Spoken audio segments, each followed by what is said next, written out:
Hello everyone, I hope कि आप सब बहुत अच्छे होंगे and many many congratulation to all जिनको बीएचएमएस कॉलेज में एडमिशन हो चुका है।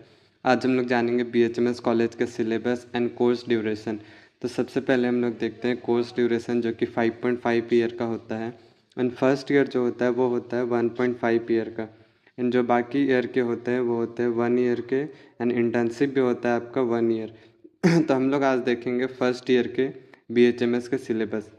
तो टोटल 7 सब्जेक्ट्स होते हैं, जिसमें आपके आते हैं anatomy, physiology, pharmacy, materia Medica, organelle of medicine, repertory and yoga, जिनमें से आपके टोटल 5 सब्जेक्ट्स होते हैं जिनके एग्ज़ाम्स होते हैं, जो है anatomy, physiology, pharmacy, materia Medica, organelle of medicine. हम लोग जानते हैं जो इसमें सीबीटीसी न्यू करिकुलर है, आप सभी को ओपीडी का एक्सपीरियंस फर्स्ट ईयर से ही करने को मिलेगा, जो कि बहुत ही ज़्यादा अच्छी बात है। एंड मोस्ट इम्पॉर्टेंट जो ये है कि आप सभी को 75% अटेंडेंस होगी, वो मैंडेटरी होगी। अगर इससे कम होता है अटेंडेंस तो आपको एग्ज़ाम नहीं दिया जाएगा।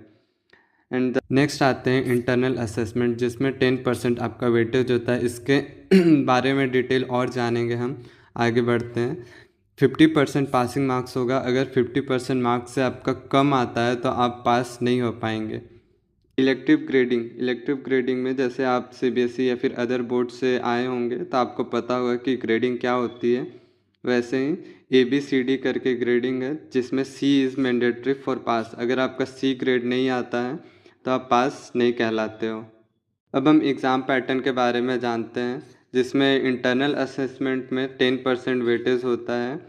और इंटरनल असेसमेंट में आपका क्या क्या आता है, सबसे पहले आता है आपका पीरियोडिकल असेसमेंट एंड दूसरा आता है आपका टर्म टेस्ट। पीरियोडिकल असेसमेंट जो होता है वो आपका 3 बार होता है साल में, जो कि 1.5 ईयर का होता है, उसमें 3 बार आता है।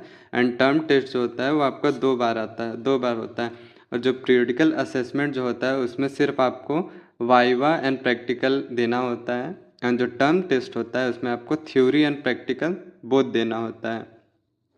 तो अब देखते हैं कि periodical assessment and term test कब कब होता है। तो फर्स्ट सेम या फिर TT1 कह सकते हैं, जिसमें पीरियोडिकल असेसमेंट जो होता है वो फर्स्ट 4 मंथ में होता है आफ्टर द एडमिशन। आपके एडमिशन के 4 महीने के बाद आपका फर्स्ट एग्ज़ाम होता है, जो कि पीरियोडिकल असेसमेंट फर्स्ट होता है आपका।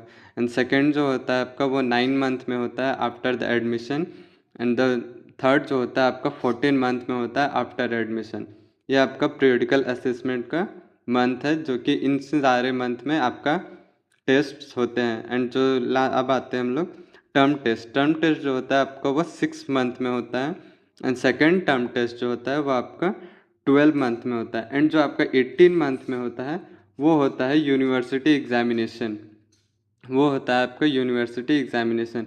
अब जानते हैं कि एग्ज़ाम पैटर्न कैसा रहता है। सबसे पहले MCQ होता है, जो कि 10 मार्क्स के होते हैं। शॉर्ट क्वेश्चन होते हैं जो कि 40 मार्क्स के होते हैं। एंड लॉन्ग क्वेश्चन होते हैं जो आपके 50 मार्क्स के होते हैं।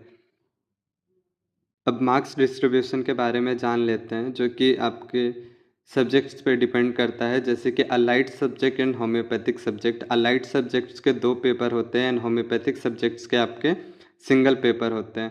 तो अलाइड सब्जेक्ट्स के 2 पेपर होने के कारण यहाँ पे 200 का आपका थ्योरी होता है, पेपर 1 एंड पेपर 2 100 मार्क्स के। एंड जो प्रैक्टिकल होते हैं वो आपके 100 मार्क्स के होते हैं। जो वाइवा होंगे आपके वो 80 मार्क्स के होंगे। एंड इंटरनल असेसमेंट जो होंगे वो आपके 20 मार्क्स के होंगे। और ये इंटरनल असेसमेंट आपके कैसे जुड़ेंगे, जो आप ये TT1, TT2 एंड PA 1 2 3 दिए थे, ये सारे के एवरेज निकाल के आपको ये 20 मार्क्स आपको प्रोवाइड करेंगे आपके कॉलेज वाले ही। तो टोटल मिला के आपके 400 मार्क्स होते हैं। एंड होम्योपैथिक सब्जेक्ट्स के बारे में जानते हैं, जो कि सिंगल पेपर होते हैं। वो आपका 100 मार्क्स का होगा, जिनका प्रैक्टिकल 50 होगा, वाइवा 40 मार्क्स का होगा। एंड इंटरनल जो होगा वो आपका 10 मार्क्स का होगा। जिनको टोटल ऐड करके आपका 20 मार्क्स का ये आंसर होगा। तो बस इतना ही था। आई होप कि आप सभी लोग को ये जो सिलेबस हम आपको बताए हैं सब अच्छे से समझ आ गया होगा। अगर आप सभी में से किसी को कुछ डाउट है तो नीचे कमेंट करके बताएं, हम आपके कमेंट को ज़रूर रिप्लाई करेंगे। एंड अगर आप सभी को जानना है कि हर एक सब्जेक्ट वाइज सिलेबस क्या है एंड बुक्स कौन सा यूज़ करना है, तो आप नीचे वो भी हमें कमेंट करके बताएं। हम आपके लिए ज़रूर वो वीडियो प्रोवाइड करेंगे। एंड हमारे चैनल को लाइक करें, शेयर करें एंड सब्सक्राइब करें। एंड आप अपने उन फ्रेंड्स को भी इस वीडियो को भेजें जो BHMS कॉलेज में एडमिशन लिए हुए हैं, और सब्सक्राइब कर हमारे चैनल को सपोर्ट करें ताकि हम आपके लिए जेन्युइन इन्फॉर्मेशन आप तक पहुंचाते रहें। Thank you.